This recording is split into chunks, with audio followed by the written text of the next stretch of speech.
Foi assinalado este sábado em Tomar o Dia Municipal para a Igualdade numa organização do município. O Café Paraíso recebeu tertúlia É do Teu Género, que versou o tema da desigualdade no trabalho e no emprego. O moderador da iniciativa foi o vereador da Educação na Câmara de Tomar, o Cristóvão, numa conversa-debate que teve como convidados Anabela Freitas, a Presidente da Câmara de Tomar, Andréia Mendes, bombeira profissional, Carlos Trincão, professor do primeiro ciclo, Rita Novaes, engenheira civil, e Rolando Gaspar, educador em lar de infância e juventude. A ERTE falou na ocasião com o Cristóvão sobre esta data. O autarca reconheceu que ainda hoje há, ao nível de algumas profissões, desigualdades entre géneros. Não tenho propriamente dados concretos para poder fazer uma afirmação rigorosa sobre o assunto, não é? O que temos são, digamos, impressões, vá lá. Eu acho que muito se evoluiu nos últimos anos em Portugal. E aquilo que hoje aqui pretendemos fazer é, assinalando a data, porque de alguma forma, portanto hoje assinala-se o Dia Municipal para a Igualdade, e quisemos de uma forma simbólica, num ambiente descontraído, assinalar isso mesmo, mostrando precisamente exemplos de profissões que, onde ainda é um bocadinho, digamos, pouco habitual um dos géneros executar. Portanto, foi um pouco isso que quisemos mostrar, trazer pessoas, convidar pessoas que, de facto, ainda são, de alguma forma, exceção em algumas profissões. O exemplo de uma mulher bombeira, por exemplo, ou de um educador de infância. E, portanto, há, de facto, julgo, profissões onde ainda há alguma discriminação.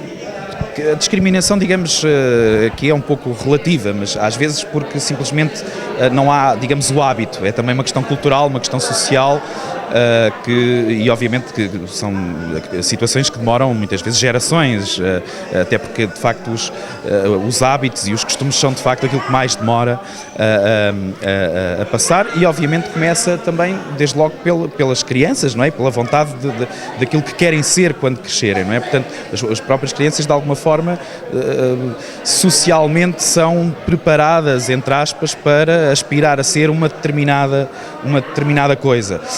E é um pouco isso, essa revolução social e cultural que eu acho que tem acontecido, mas naturalmente haverá ainda, pelo menos em algumas áreas, haverá ainda muito a fazer, e também compete aos municípios e às demais instituições públicas dar esse exemplo e pelo menos também criar oportunidades para demonstrar que de facto o trabalho não tem género, as profissões não têm género e portanto o que interessa é que as pessoas sejam de facto bons profissionais, bons trabalhadores, independentemente do género a que pertençam.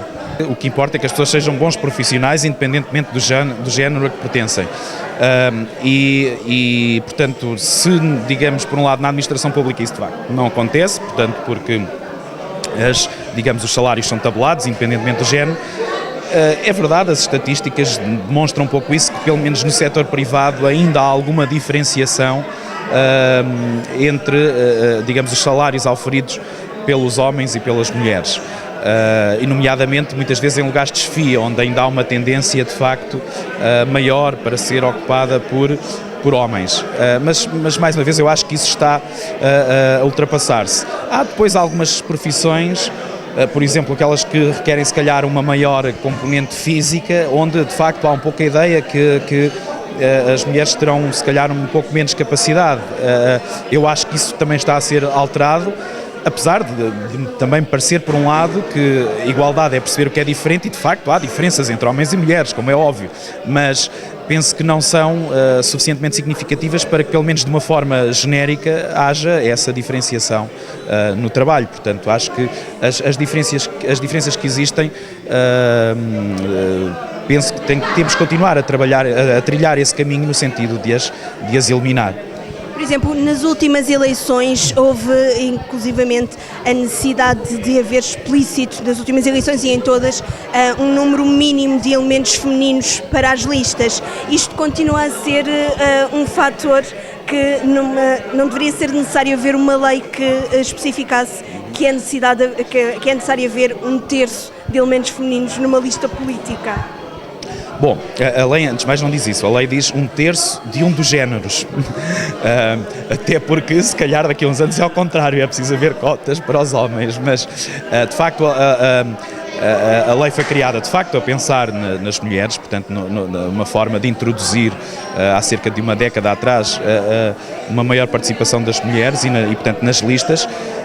Mas também aí eu acho que tem havido um grande avanço, porque a lei define de facto uma cota de 1/3 de um dos géneros e, por exemplo, nestas últimas eleições legislativas houve bastantes distritos onde muitas listas já tinham quase que uma igualdade, portanto de 50-50 entre homens e mulheres. Portanto, também aí há um caminho. Eu acho que o que será bom é que, de facto, essa lei que foi importante numa altura para fazer uma diferenciação positiva, mas, de facto, também por essa mudança cultural e de mentalidades, portanto, essa lei chega a uma altura em que deixe de ser necessária e, portanto, seja eliminada. André Mendes foi outra das participantes na tertúlia, com quem a ERTE falou da sua experiência particular no exercício da atividade de bombeira. Realmente sou bombeira há 11 anos.